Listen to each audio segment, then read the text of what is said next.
Good afternoon, Dolphins fans. Welcome to another episode here of On the FinSide with Kat and Paul. Follow us on Facebook, Twitter, all of our social media outlets, as well as the Fansided Network and FinFanatic.com. We're joined here by Joey from the Donut Bag Podcast, taking a look at the Steelers secondary. Be sure to join him on Twitter, Joey Bag of Donuts, all spelled out except the F is a V in his Twitter handle. So Joey Bag OV Donuts. Joey, thanks for joining us here. Thanks for having me. Absolutely. We've had you on here several times before. I think it's been 4 years, the Monday Night Football game. So we've got another primetime game here on Sunday night. The Dolphins are favored by 7.5, a line that I was a little bit surprised by here, given the Dolphins have lost 3 games in a row. The Steelers are coming off a victory 20-18 against the Steelers, where their entire secondary was out except for safety Terrell Edmonds. So, we're recording this on Wednesday here. It sounds like, Joey, a lot of those guys are going to be back here for this Sunday night contest. They are. It is early in the week, so we're not exactly sure, but still, there were some that had concussion issues. Minka Fitzpatrick had a knee issue. He's not missing this game. So yeah, they'll get a lot of their secondary back. But maybe that's not a good thing because they did so well against the Tampa Bay. Yeah, so they were missing their top 3 cornerbacks, which are Cameron Sutton, Ahkello Weatherspoon, and Levi Wallace, and subbed in there where you may have to help me out with the bottom of the step chart, but James Pierre, and Josh Jackson, who I got to be honest, I didn't even know was in the NFL anymore. Yeah, I don't know if the Steelers did either. And Minka was out, and he did say, like you said, he's not missing this game. He said himself he's not missing this game. But just to stay on that, we saw the immediate impact that Minka had for the Steelers in 2018. The Steelers traded a mid-first round pick for him here a few years ago. Overall, how would you categorize the return on that investment for Minka? I think it was a great trade for the Steelers. A great deal for Minka. I don't blame the Dolphins for making that trade. I don't know why why they didn't want him in Miami or why he didn't want to be there or whatever. But the Dolphins made a gamble that the Steelers would stink that year and they would get like a top 5 or top 10 pick. And then the Steelers did okay. So it turned out to be not that great of a pick, but still, Minka has been amazing. He is one of those, he's that anchor of the secondary. Basically nobody throws to him. If you look at the stats, nobody even dares to throw near him. In the first game they play this year against Cincinnati, Minka basically single-handedly won that game. I think he had an interception or 2. He blocked the extra point, which would have put the Bengals ahead. So there are many games throughout the past 3 years where he has directly affected the game and cause the Steelers to win. So it has been huge for the Steelers. They look to him as a leader and probably the second best player on that defense behind TJ Watt. See, given that Minka was a safety or nickelback for a rebuilding Dolphins team, I didn't necessarily disagree with them trading him at the time either, but I do disagree with them taking that pick and using it on Austin Jackson. But that's a completely different scenario there. But so now Minka's there, and he had, according to reports, a tiff with Brian Flores at the time and management, and now the Steelers have Brian Flores there with the Steelers. And I know he's not the defensive coordinator. He's a linebacker coach for them. Any info that you can provide on Brian Flores of how it's gone so far with him there? Not really. And that's because we don't know much. All we know is that Brian Flores was brought on kind of late. It was kind of like a spur of the moment thing. He was talking to Mike Tomlin about, what to do with his career. And Mike Tomlin's like, well, hey, if you need a job, I'll find a job for you. So I think his technical title is linebackers coach or something like that. But we know he's doing more than that. But we don't know who does what as far as coaches in the Steelers defensive end. from what I understand, and this is just a guess, but Mike Tomlin is the actual defensive coordinator. I don't care who has the title of defensive coordinator. Right now, it's Terrell Austin, who got promoted. Uh, it doesn't matter. Mike Tomlin is the main guy. He calls it. He basically runs the show. He calls the plays. It is his defense. I'm sure Mike Brian Flores is having a great, and having someone that defensive mind, having that on your staff has to be invaluable. And uh, for them to beat Tampa Bay, I think part of that was Tampa Bay has problems, but still they came up with a great game plan to stop Tom Brady. So I'm sure Flores had something to do with that. But what he does exactly, we don't know, and we haven't heard that much. I mean, that was one of the things that people talked about when he came on. It's like, oh, how's he going to get along with Minka? It's like, well, technically he coaches the linebackers or something like that. But still, I think the problem, and I could be wrong about this, is Flores in Miami wanted Minka Fitzpatrick to be everything. Um, be up front, be behind, but play all these positions. Yep. And he didn't want to do that, and I think that's why they had their disagreement. So I mean, at this point, basically Minka just stays in the back. He's basically just the guy in the back, making sure that there's no deep passes, making sure that just handling the back of the secondary. He doesn't do much more than that. Sometimes he does a little bit more. So yeah, everything's fine in that regard. Yeah, and you're exactly right on that. Is he in Miami? Minka was asked to be Eric Rowe, be that strong safety who moves all around the field. And Minka disagreed with that role. And typically I would say, okay, you're a rookie, you've got a veteran coach, the player should just play that role and do what they're told. But you look at how he's done with the Steelers, he's playing free safety for him and he's doing a great job, obviously, playing at an all pro level. So at the end of the day, Minka was right. And that's the harsh reality for Dolphins fans on that. So defensively, taking a look at the rest of the defense, obviously they lose TJ Watt earlier in the year. He's not going to play in this game. But on the other side, at outside linebacker, Alex Highsmith is leading the NFL with 6.5 sacks. As far as the pass rush is concerned, is there anybody else the Dolphins should worry about other than Alex Highsmith? Really, basically, TJ Watt apparently was the entire defense.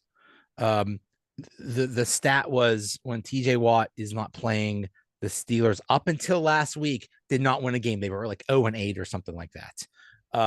And it's just a completely different team, a completely different defense when TJ Watt is in there. When he's in there, they're sacking like crazy. And I think historically the Steelers have always been at the top or near the top in number of sacks, team sacks. When he's not in there, it's like you're going from a tiger to a pussycat. As far as now, TJ Watt is not going to be in this game, so you have Alex Highsmith, who's good, but obviously he benefits from, and everybody on that line benefits from TJ Watt being there and getting so much attention. So when TJ Watt's not there, Alex Highsmith is doing good. He is good. He is on that cusp of being a star. Like he'll know enough to get to the quarterback, but he doesn't know enough to finish the deal and get the sack. He'll just barely miss him or something like that. So Highsmith is good at getting to the quarterback. On that defensive line, you have Cam Hayward, who has been one of the best defensive linemen in football for many years now. And he's still, I think he's 32 or 33. He's still playing at a high level. He's good. You have Larry Ogunjobi, who just joined this year, and he has been, when he's healthy, he has been a huge addition. He had a great game against Tampa last week. So he's a bit of a someone to watch out for. And then the person that replaced TJ Watt was Malik Reed. They got him in a trade from Denver. Really, he hasn't done much. It's been such a huge drop off. I mean, he's not even playing at replacement level. He's just there. He hasn't done much. So that's basically their defensive line. And we talked about injuries. What'll be fascinating throughout the week on the Dolphins end is Teron Armstead going to play at left tackle, because from what I saw, Highsmith normally rushes over left tackle, if not exclusively.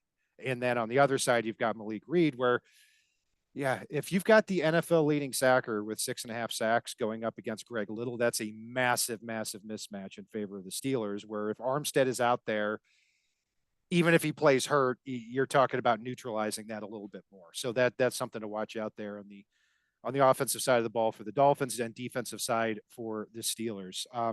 At quarterback, obviously, first round pick Kenny Pickett gets promoted to the starting role here a couple of weeks ago, leaves the game with a concussion in the middle of the third quarter against the Bucks. Mitch Trubisky comes in, um, goes 9 for 12, 144 yards and a touchdown, and the Steelers win the game. So without Joey having looked at any of your tweets or knowing your position on the quarterbacks, who do you hope gets the start this week if Pickett is good to go? Well, that was the big debate after the game because Kenny Pickett was hurt, had a concussion. Like you said, Mitch Trubisky comes in, saves the day, which was a huge shock because he played so horribly when he was a starter. So that was a huge surprise that he played that well. And so that was the debate. It's like, well, what do you do? Do you go with the hot hand? Do you go to because everyone knows it's going to be Kenny Pickett's job eventually. When they got him as a first round pick, it's like, okay, you're going to get the keys someday. We just don't know when. We didn't think it would be after game 3 or 4. But that's what they decided. And that's because Mitch Trubisky played so poorly. Well, now he did well. So now you say, okay, what do you do? Well, Mike Tomlin just came out and said, and the other issue is, as we know, when you get a concussion, now they're super cautious. They're going to keep you out and stuff like that. Mike Tomlin has come out and said yesterday, it's Kenny. Kenny's going to start. Kenny's going to play. He's not going to miss any time in practice. It's he's going to get it. So basically just put that to rest. What I want, I think that is probably the best thing to do. People say, well, but Mitch Trubisky looks so good. It's like, yeah, he looked good for a 12 quarter and a passes. half. Right. He looked good for 12 passes. Who's to say he's not going to go back to the same Mitch Trubisky that we saw with the Bears and for the first 4 games of this year? So I'm perfectly okay with Kenny Pickett. The big thing in Pittsburgh is people hate the offensive coordinator, Matt Canada, and they think he is the big problem as to why the offense is not doing well. And I mean, I don't know enough about how that all goes, but I think there's some merit to that because he was an offensive coordinator last year, and Ben Roethlisberger had trouble with this offense. Like a Hall of Fame quarterback that's been playing for 18 years, he had trouble with this offense. So something had to be wrong with this offense, and now the same problems are this year. The quarterbacks aren't seeing the open receivers. If it's just my guess, I would say it's too complicated and there's paralysis of analysis, but we don't know. So we don't, that's also fans just hating on the offensive coordinator. So, but yeah, I think Kenny will play and we'll see how he does. But I think it will be Kenny in there. Great insight there on Matt Canada. And yeah, we've heard some things on the Dolphins end as well as far as the offensive coordinator, because at one time he was supposed to be a candidate for the Dolphins for the offensive coordinator position. He got the Steelers gig really quickly, so that faded away. But that's great insight there. So going with that too. I don't bring up fantasy football a lot on the show, but I've had Najee Harris last year when he had 1,770 total yards.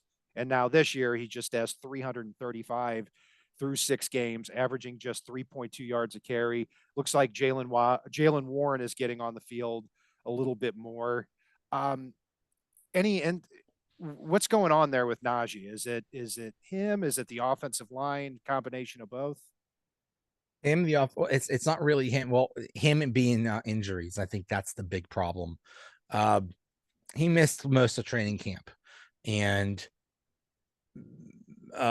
Tomlin said, "Oh, somebody stepped on his foot, so we're just being precautious." And so he missed most of training camp, and then Najee himself came out and said, "Yeah, I have a Liz Frank sprain." Oh, And wow. when you hear Liz Frank, it's Yeah. like, uh-oh. And it's like, okay, and that explains a lot as to why he just has not been playing well.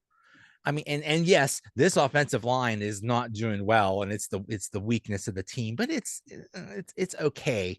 Jalen Warren has been a pleasant surprise. He's just an undrafted rookie from this year, and he's been doing well. But, and people are saying, oh, just basically trashing on Najee. Then we find out last week, not only does he have a Liz Frank sprain, he had a steel plate in his foot or something like Wow. that. Like what? So he's like, yeah, they just removed the steel plate, so I feel better. Like, I know we're not supposed to talk about injuries, and they're very secretive about that, but give us a clue here, people. Right. It was like that with Flores here too. I'm not saying he has anything to do with that. You I think know, that's every team. I think no team yeah. wants to disclose their injuries or their Right. I mean, McDaniel is pretty transparent with the media compared to Flores, but still, he's not. He's going to keep things close to the vest, and he's one of the most transparent guys out there. yeah. So that's how it Yes. works. Um, So yeah, so yeah, Najee is just, we'll see if he does better. He did do pretty well in the last game, so maybe this removing the steel plate from his body is going to help him. sure, and the offensive line, like you talked about, I'd like to park there for just a second. Not a lot of high profile names on this line, and no, David DeCastro type players there anymore. They did sign James Daniels to a lot of money in the offseason. And at offensive tackle, they've got two players who are former third and fourth round picks, Dan Moore at left tackle and Chuck's Okafor at the right tackle spot. Um, just as far as the offensive line and the character of it, is this more of a run blocking group or is this more of a pass protection type of unit or both or neither? I was gonna say they stink equally at both of them. So it is definitely not a run blocking offensive line. They are just not that good. I mean, whenever a running back gets any yardage, it's a miracle. They're not opening holes for the offense for the running backs. Pass block, they're not much better. They're just not good. And last year the offensive line was maybe one of the worst in the league and basically torpedoed the whole season. This year they started out horrible in the preseason. They looked horrible. They looked bad, but they're gradually getting better. Yeah, Chooks of Corafor was he's been there and they signed him to an extension. James Daniel, the right guard, he's new. Mason Cole, the center, is new. Yeah, Dan Moore, he was a fourth round draft pick last year. He's okay. Um, Left guard is a huge problem. They they counted on on Kendrick Green, who was the center last year, and they moved him the guard. He was so horrible, just absolutely horrible. He's a healthy scratch. They don't even give him a hat on game days. So He's kind of small, isn't he? he's little. It's like, okay, well, he can't hack at his center. Maybe we'll move him to guard. Well, he's no good at guard either. So I mean, at this point, he's just a failure. But Kevin Dotson is the left guard, and sometimes he does all right, and sometimes this past game, horrible, absolutely horrible. He is actually the one that I don't know how he pulled this off, but he was holding I think it was Devin White, I'm not sure, or maybe not maybe Devin Lloyd. He was holding one of the linebackers, lets him go. The guy goes after Kenny Pickett, and that's how Kenny Pickett gets hurt. And Kenny Pickett, in that play, he's able to get the ball off. It was a kind of like a wounded duck, but Deontay Johnson comes back for the ball and makes it a big gain, but it comes back on holding on Kevin Dotson. So Kevin Dotson not only ruined the play, he ruined his quarterback. He was so bad last game. He's saying he's getting death threats and stuff like that, which is really sad, for somebody to deal with that. But still, he is really bad. He is a big problem right now. So hopefully he could do better. But that whole offensive line, it's at best it's okay. And hopefully it's trending in the right direction, and they're working together and doing better. And it seems like there is gradual improvement, but still it's a weakness. Well, it sounds a lot like the Dolphins. I see a lot of commonalities there where the offensive line is the weakest position on the team, and it certainly is for the Dolphins as well. Especially when Armstead's not in there, and you also mentioned a big play being called back on a hold. Dolphins had a drive last week where they had 5 plays and had 65 passing yards called back in one drive. So it's can see some similarities there. And then there's those lovely you get a lot of those ineligible man downfield calls that they love they love to do those for some reason. The Dolphins had a 20-yard pass called back on on Connor Williams, who was downfield from snap to throw. It was 1.9 seconds for Skylar Thompson, and somehow Connor Williams still went down the field. I'm not trying to bash Connor; he's been a good player for the Dolphins. No, it's the refs. It's a ridiculous rule that they're emphasizing for some stupid reason. It's the refs just wanted to, you go to games to see the refs. You don't go to there to see the players. So yeah, yay flags. There were some legit penalties. There were some ticky tacky ones on that drive. That's for sure. But taking a look here at the Steelers versus Dolphins matchup here, Joey, what are some maybe questions or concerns that Steelers fans might have heading into this game as far as it relates maybe to the Dolphins roster? I mean, you can't help but be scared of Tyreek Hill and Waddle. And, who knows how they're going to, stop that. Who knows how Tua is going to be this week. He's coming back, but is he going to be rusty? So, I mean, I don't know. I'm scared of this game for the Steelers because, if you keep losing, eventually you're going to win. And a 3-game losing streak is huge. And it's at the primetime game in Miami. So that's going to be interesting. So, and another factor is I wonder how much Brian Flores I know it's a completely different, staff and coaching stuff, but how much does he know about the team? Because it seems like when old coordinators or old coaches play against their former team, it seems like they have a bit of an edge. Like you saw that last week with the Ravens and the Giants. Wake Martindale was the old defensive coordinator of the Ravens. Now he's on the Giants. Yeah. Seemed to help him. So I wonder how much he could help with that. How much of an advantage that is for the Steelers. Yeah, how much Flores can inject some of that animosity into the defense against the Dolphins offense. Absolutely. And Tyreek Hill and Jalen Waddle, I mean, there are two sides to it. In my opinion, the best 1-2 punch in the league, especially as far as speed. Anyone that plays the Dolphins, I don't care if you have Cameron Sutton and Akela Weatherspoon or Josh Jackson and Trey Norton at defensive back, Dolphins receivers are going to be running wide open all game. And that sounds pompous, but the other side of that coin is, because of that, the Dolphins are going to drop back a lot to pass, probably more than they should. In doing that, they're putting Tua behind an offensive line that's been pretty bad so far, and at points just a train wreck without Teron Armstead. So it's a balance between how often can the Steelers get to the quarterback and how many of these 30, 40-yard chunk plays are the Dolphins going to be able to get with Hill and Waddle. That's going to be something that bears watching. And I'm sorry. I just want to say, no, go for it. Go for it. The Steelers' reason why their defense looks so good, I think the main reason why, because we talked about their patchwork defense secondary, but their defensive line really stepped up. And when you have a strong defensive line that's putting pressure on the quarterback, they didn't even have to blitz. But they still put a lot of pressure on the quarterback. That basically sets up everything. That if your quarterback is running around for his life, he's not going to find the open receiver as much. Absolutely. And I've got to say, with Connor Hayward caught, I think, like a 52-yard dump off pass last week, the rookie from Michigan State.